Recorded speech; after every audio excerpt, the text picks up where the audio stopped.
serata.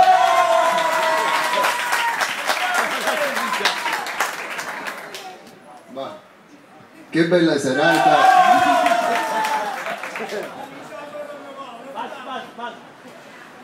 Che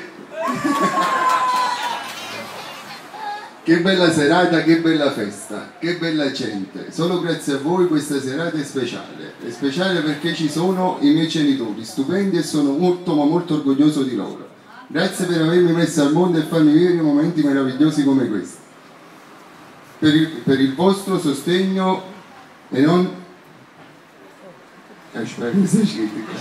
No. Dopo, grazie a voi mamma e papà, grazie anche a mia suocera che mi fa sentire come un figlio e per me sarà sempre come una madre, la voglio bene veramente.